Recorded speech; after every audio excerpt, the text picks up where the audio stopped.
Interesante problema que te propone que encuentres la ecuación de un oscilador del que conoces dos parámetros en el momento inicial.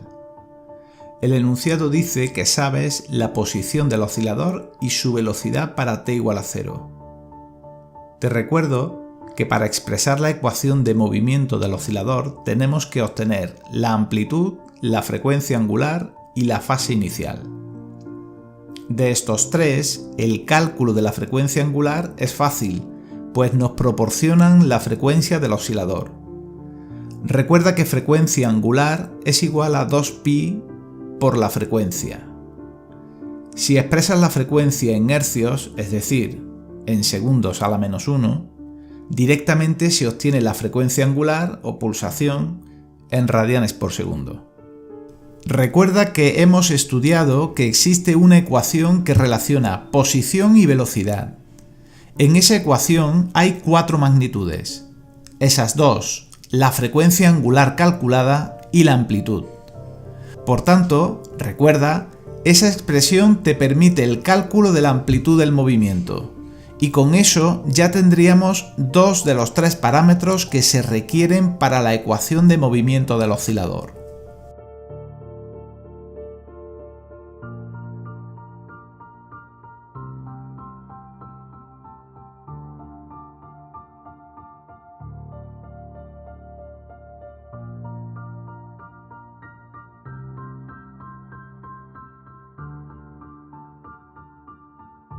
Comprobarás a continuación que voy a utilizar el coseno para la ecuación del oscilador.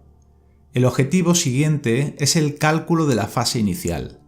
Conozco posición inicial y amplitud, 4 y 8 centímetros respectivamente.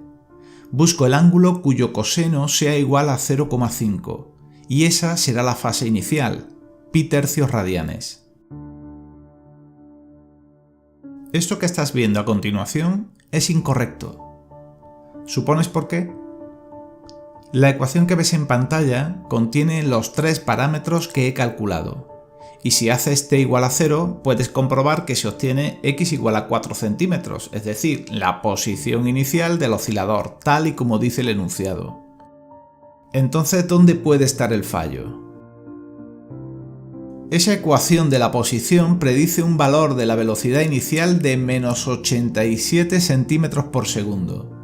Y el enunciado dice que la velocidad es más 87 centímetros por segundo. Por tanto, esa ecuación no es la que representa el movimiento de nuestro oscilador. ¿Qué hay que cambiar? Necesito que la fase inicial me dé la misma posición inicial, pero que en la ecuación de velocidad me cambie el signo de esta. La figura que ves te puede ayudar a ver que hay 2 ángulos cuyos cosenos valen lo mismo.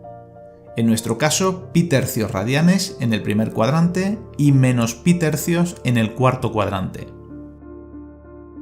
Efectivamente, la ecuación con fase inicial de menos pi tercios radianes es nuestra ecuación.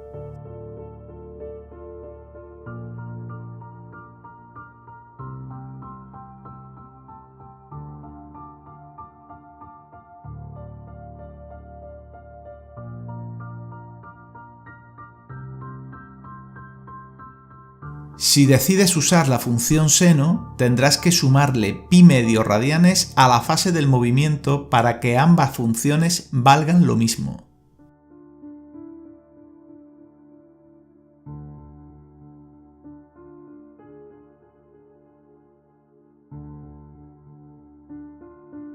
En el apartado B nos piden que calculemos posición y velocidad cuando ha transcurrido medio segundo en su movimiento. Recuerda que estamos con un oscilador cuya frecuencia es 2 hercios, es decir, 2 oscilaciones completas en un segundo, o una oscilación completa en medio segundo. Por tanto, es normal que la partícula esté en la misma posición y con la misma velocidad medio segundo después de iniciado el movimiento, pues en ese tiempo ha realizado una oscilación completa. Esto se comprueba fácilmente sin más que sustituir en las ecuaciones de posición y velocidad el valor t igual a 0,5 segundos. El oscilador tiene velocidad máxima, en módulo, cuando pasa por el punto de equilibrio. Y hemos visto que se calcula multiplicando amplitud por frecuencia angular. En el último apartado vamos a pensar en la aceleración del oscilador. Obtener la ecuación de la aceleración del oscilador, partiendo de la conocida ecuación de la posición, ya debes de hacerlo con soltura. Derivando sucesivamente respecto del tiempo, llegarás a ella.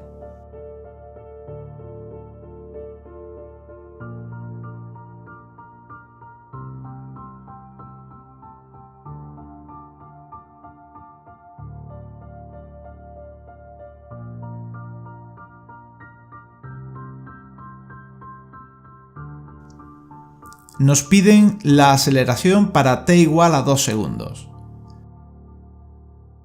Si lo piensas con calma, nos están pidiendo la aceleración en el instante en el que el oscilador completa 4 oscilaciones completas. Un cálculo mental rápido, 2 oscilaciones en 1 segundo, 4 oscilaciones completas en 2 segundos, te lo confirmará. El cálculo matemático a partir de su ecuación es fácil. Se obtiene una aceleración de menos 6,3 metros segundo cuadrado.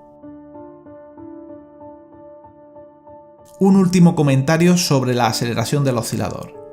Ya sabes que en el movimiento armónico simple, la aceleración tangencial no permanece constante, sino que su valor depende de la posición.